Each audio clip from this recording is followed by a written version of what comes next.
Oi, tudo bem? Meu nome é Gustavo Pinheiro, professor de Química. E a aula de hoje, separação de misturas.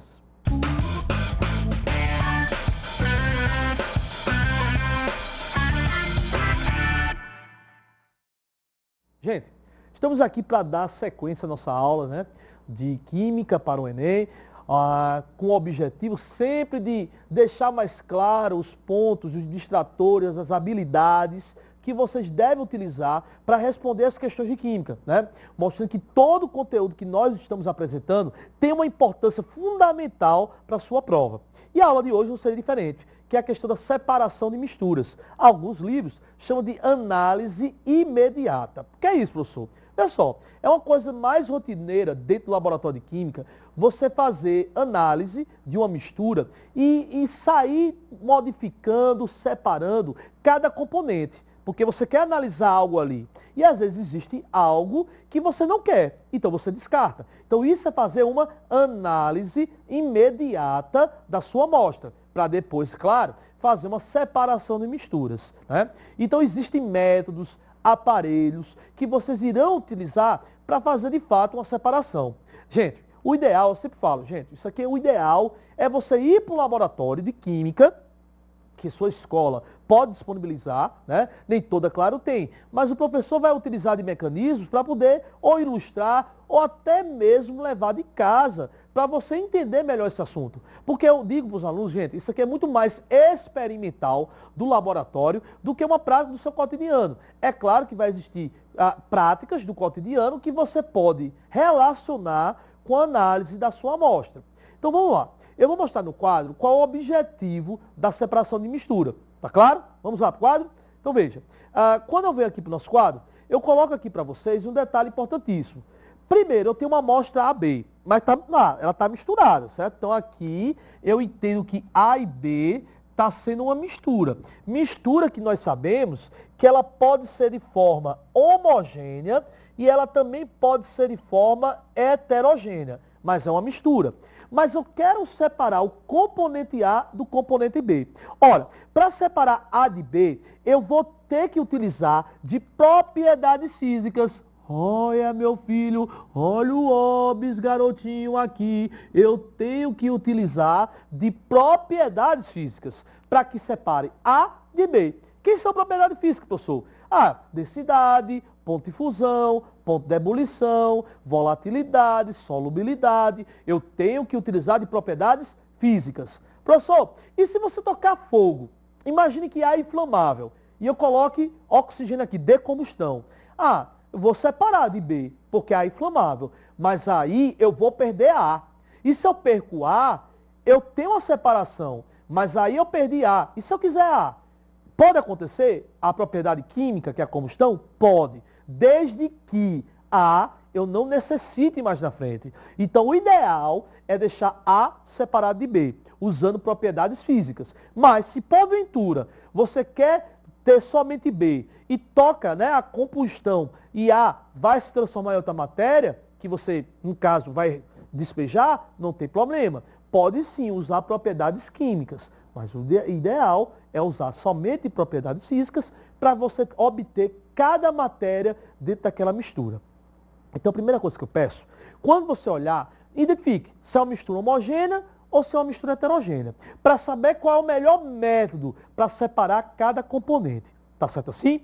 Então vamos lá para a nossa telinha ver o objetivo aqui. Vamos passar para a nossa primeira separação de mistura, né? Que eu trago aqui para vocês, que é a catação. É rudimentar, é antigo, mas é usado. Então, manualmente, você vai lá, a olho nu, pegando a parte que presta, separando, deixando aquela parte que não tem utilidade fora. Isso é comum demais, gente. Imagine que eu quero analisar uma areia, um solo, né? Ver a quantidade de cálcio, magnésio, e aquela areia vem com pedras e com folhas. Então, de forma manuseada, né? Você lá, de forma rudimentar, vai você tirando a folhinha, vai tirando a pedrinha. Isso é uma catação, né? Isso é o exemplo mais típico que nós temos no laboratório. É rudimentar, mas é utilizado. Então veja aí que é um exemplo do feijão. Você tendo a parte que presta, né? Do feijão e, claro, descartando a parte das impurezas. Outro exemplo que eu posso utilizar é a peneiração. usar uma peneira para deixar aquela parte mais fina. Isso é muito usado na área de construção civil, né? Quando você quer pegar uma areia para usar um traço. O que é isso, um traço? São medidas que são utilizadas, né, para fazer o cimento, a argamassa. E ali o cara quer pegar uma areia melhor, uma areia mais fina, ele vai na peneira, uma peneira enorme que você vê na construção civil, e vai tirando, né, peneirando, né, fazendo essa movimentação, separando os pedregulhos, aquela parte mais grossa que tem na areia e deixando a parte mais fina. É rudimentar, mas até hoje nós utilizamos. Peneirar a farinha também é o mesmo exemplo, ok? Passando aí adiante, para a nossa separação de mistura, temos a levigação. A levigação ela é usada uma corrente de água, separando a parte mais leve. É o caso do ouro e da areia. A areia mais leve é arrastada por fluxo de água. Aí, teoricamente, a levigação, o garimpeiro, ele ali tem uma grande chance de ter o ouro. E aí ele vai, até mesmo com a peneira, tentando identificar se ali naquele local onde foi feita a levigação, de fato tem o ouro. Isso quer dizer que tem ouro? Não. Este é o problema, gente, porque às vezes pode ter ouro e pode ter um material parecido com o ouro, que a gente chama de pirita, né? Chamado ouro do tolo. E ali, se ele tem a pirita e tem o ouro, ele não consegue identificar naquela hora se de fato é o ouro. Ele leva para o local, esses dois minérios, e ele vai jogar mercúrio. Se o mercúrio, aquele mercúrio que tem no termômetro, interagir com o minério, é o ouro. Se não há interação, é a pirita. Mas, professor, mas aí tem um problema, né? Qual é o problema? O mercúrio interagiu com o ouro. E agora? Para tirar o mercúrio? De fato, tem um problema. Aí ele pega aquele ouro misturado com mercúrio, coloca numa caldeira enorme e aquece. O mercúrio é bastante volátil. Passa muito rápido do líquido para o gasoso. Aí vai ficar somente o ouro dentro daquele, né, aquele barril, aquela caldeira que ele vai fazer o aquecimento, ok? Então vamos passar adiante, passamos da levigação, vamos para outra separação, que é a famosa imantação ou separação magnética. Você tem uma amostra de areia com pó de ferro, pó de prata e coloca o ímã. Quem tiver a mesma propriedade magnética do ímã vai ser atraída, ou seja, uma separação magnética, ok? Belezinha? Tranquilidade? Vamos para outro tipo de separação. Flotação ou sedimentação fracionada. Ou seja, a flotação você joga um líquido que neste líquido ele vai dar densidades diferentes para a amostra. E aí aquela amostra que for menos densa, ela flota, ela vai para a superfície. Então isso é a flotação. Usa um líquido que apresente densidades diferentes para separar, ok? Então esta é a flotação. Tranquilidade, né? Então vamos para a próxima. Decantação. Gente, decantação você tem água barrenta, eu acho que muita gente já viu isso. E aí você deixa aquela água em repouso, e aquela água em repouso, barrenta, aquela areia, que é a parte mais densa, ela vai se sedimentar, ela vai formar grânulos e vai, por repouso, decantar. Eita, professor, eu já vi muito isso no tratamento da água, né? O povo fala muito isso. Vai tratar uma piscina, vai tratar uma água, vamos decantar. Olha, e aí eu aproveito. Se tem um tema que cai na prova do teu Enem, é água. E vamos aprender como tratar essa água. Então vamos para o quadro, ver como é que se faz um tratamento da água, ok? Primeiramente, tratamento da água que faz uma ETA. As estações de tratamento da água. Galera, eu coloquei aqui procedimentos padrões. Não quer dizer que isso vai ser para toda a água, porque cada água pode ter um tratamento diferente. Então lá, primeira água vem por canais, para abastecer aqueles tanques. Quando o canal vai abastecer o primeiro tanque, no final do canal tem uma tela. Aquela tela vai tirar o quê? Folhas, pedras, animais mortos, ou seja, você diz aqui que ela vai realizar uma filtração grosseira, onde quem faz essa filtração grosseira são as telas. Perfeito? Mas aquela minha água filtrada, grosseiramente, já pode beber? Não, meu filho, cuidado, olha o óbvio aí, Deus me livre. Então você vai fazer um tratamento, vai clorar. Gustavo, mas o meu livro está dizendo que só clora no final. Gente, é como eu falei, cada água tem um tratamento. Ela pode ser clorada no início, não tem problema nenhum. E para que serve o cloro? É um agente bactericida. Matar os micro-organismos da água, quem mata é o cloro. Ah, por isso que minha mãe, quando vai fazer feira e pega as frutas, coloca água sanitária. em molho com água. É o mesmo fundamento, professor? É de fato. A água sanitária tem um cloro como princípio ativo. E ele vai matar as bactérias que tem ali naquela verdura. Imagine, o dia todo, aquelas verduras em mão a mão. É boa já para consumir, só lavar? Bote umas gotinhas, tem uma proporção, você depois pode ver a proporção exata para fazer esse tratamento. Então, clorar é o agente bactericida. Aí, o que é que eu faço? Deixa a água em repouso. A sujeira decanta.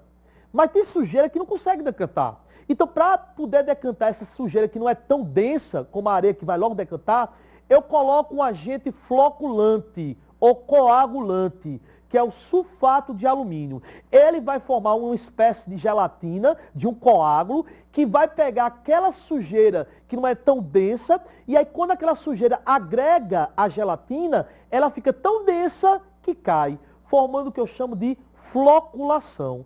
Que aí quando há floculação, vai ter a decantação, que vai cair por densidade. Mas tem um detalhe, olha, colocar esse cara aqui, meu filho, não é muito bom, porque ele vai descer muito o pH da água, ela fica muito ácida, fica um pH de 3. Aí, para corrigir este pH, você vai acrescentar aqui, para aumentar o pH da água, você vai adicionar a cal.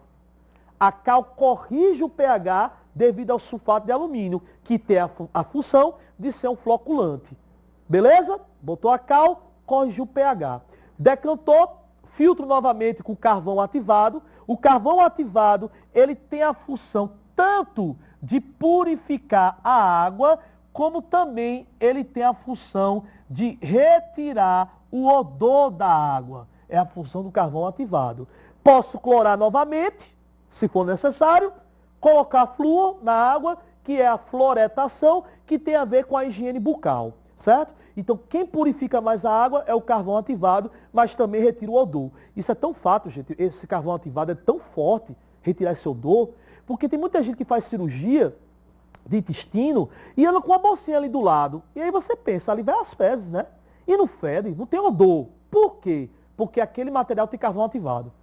Então você não sente cheiro ali daquela pessoa que está com aquela bolsa, porque o carvão ativado tem a função de retirar o odor. Tá certo? Então, mesma função que tem ali. Então, ali são procedimentos padrões. Claro que pode mudar de um canto para o outro, porque a água não é igual em todo canto, mas ali está um método padrão. E pode ter certeza, o Enem trabalha muito a questão ali do tratamento da água. Perfeito? Então, vamos voltar para a nossa telinha, dar sequência a métodos de separação. O próximo que eu coloco ali para vocês é a filtração comum. Usa o filtro normal, é um exemplo comum, é coar o café, por exemplo, né? O filtro ele vai ter a função de reter a parte sólida, ok? E deixando somente a parte líquida homogeneamente, ok? Tranquilo? Filtração comum.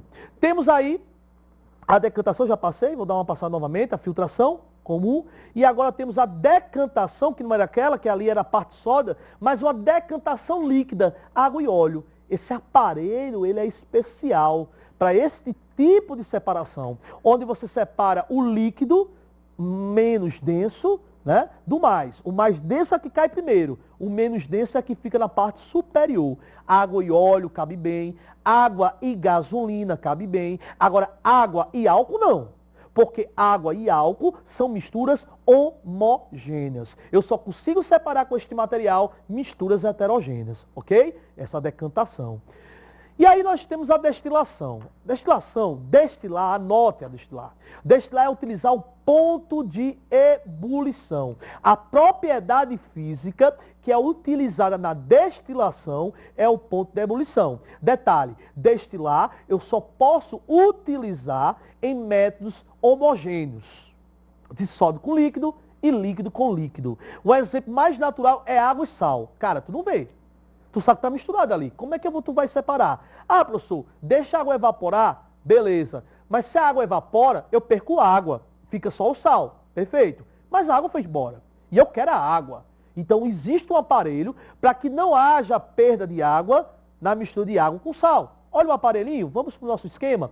Então, veja aí o aparelho que eu tenho na telinha. Esse é o famoso materiais de uma destilação simples. Aqui está o balão aquecido, quando atingir uma temperatura de 100 graus, quem vai entrar no condensador é a água na forma de vapor. Condensar é a transformar a matéria gasosa em matéria líquida. Então a água vai cair aqui. Mas lembre-se que eu tenho que ficar atento, porque a água, ela entra em ebulição a 100 graus. A partir do momento que muda a temperatura do termômetro, não é mais a água que vai entrar em ebulição. Então quem está querendo entrar em ebulição é o sal. Isso aqui é um material de uma destilação simples. Agora, uma destilação fracionada, ela requer de um aparelho mais, importante, mas de maior recurso. E ela trabalha geralmente separações de misturas entre líquidos, mas a mesma propriedade que é usada na destilação simples é usada na destilação fracionada, que são os pontos de ebulições. É o mesmo, certo? Se tem um exemplo de destilação fracionada muito conhecida para vocês, é essa daqui. O petróleo. O petróleo é uma mistura de vários compostos orgânicos. E para separar cada composto orgânico, tu vai aquecer. Onde cada composto orgânico tem um ponto de ebulição diferente. Cada fração corresponde a uma matéria. E aí, o melhor aparelho que se tem para isso daí é a destilação fracionada. Mas não esqueçam, tanto na forma simples como na forma fracionada, a propriedade física utilizada são os pontos de ebulições. Né? O ponto de ebulição é crucial. E aí você vê o seguinte, que no petróleo são vários componentes. Por isso que tu vê, cara, ó, gasolina, querosene, óleo lubrificantes, combustível, tanta coisa do petróleo faz que o homem tenha um interesse. E é uma matéria-prima cheia de componentes, né? Então, gente, eu vou fechar com vocês com duas questões. Uma que foi do Enem, né? A primeira não é do Enem, mas eu vou trabalhar com vocês uma questão que ela é muito interessante, que fala desses métodos de separação, e uma que já foi do Enem. Então vamos para a telinha acompanhar essa nossa primeira questão. É a nossa primeira questão do nosso material, por sinal. O quadro apresenta a composição do petróleo. Ó, já fica atento. Separar os componentes do petróleo, eu já sei o que eu vou fazer. Então você está vendo aí que ele coloca a fração, coloca o ponto e o uso. Beleza, tá aí tranquilo. Mas ele fala, para a separação dos constituintes, com o objetivo de produzir a gasolina, o método a ser utilizado é peraí, o que foi que eu falei há pouco tempo? Separar o petróleo, eu vou utilizar que propriedade física? O ponto de ebulição. E usar o ponto de ebulição é usar uma destilação. Então, a letra que nós vamos marcar é a letra B. Belezinha? Vamos para a nossa próxima questão, que está aí também no nosso material. É a questão 7 e ela foi do Enem. Em visita a uma usina sucroalcooleira, um grupo de alunos pode observar a série de processos de beneficiamento da cana-de-açúcar, entre os quais se destacam. A cana chega cortada da lavoura por meio de caminhões e é despejada em mesas alimentadoras que a conduzem para as moendas. Antes de ser esmagada, para retirar do caldo açucarado, toda a cana é transportada por esteiras e passada por um eletroímã para retirar dos materiais metálicos. Espera aí, se passa pelo ímã, tem uma separação que usa o ímã, a separação magnética, ou também chamada de imantação. Então já fica atento nesse item 1, tá ok? Tranquilidade? Vamos para o próximo item aí do 2. Após se esmagar a cana, o bagaço segue para as caldeiras, que geram vapor e energia para toda a usina. Então ele pega o bagaço da cana, usa da caldeira e gera vapor e energia. Terceiro, o caldo primário resultante do esmagamento é passado por filtros e sofre um tratamento para transformar-se em açúcar refinado e etanol. Se passa pelo filtro, eu já penso que é uma filtração, né, gente? Tranquilidade. Com base nos destaques da observação dos alunos, quais operações físicas de separação de materiais foram realizadas nas etapas do beneficiamento da cana-de-açúcar. Galera, primeiro, separação magnética ou imantação. Terceiro, filtração. Cuidado, quando ele fala que o bagaço é utilizado para gerar vapor, tu pensa, é uma propriedade química. Mas eu não quero química, eu quero física. Então, extrair esse suco, este bagaço, ocorreu uma extração, que é uma propriedade física. Então, a resposta que você vai marcar é separação magnética, extração, que é uma propriedade física, e filtração. Então a letra correta é a letra C. Ok? Tranquilidade? Então na próxima aula nós vamos dar mais importância para esses temas tão importantes. Ok? Até mais.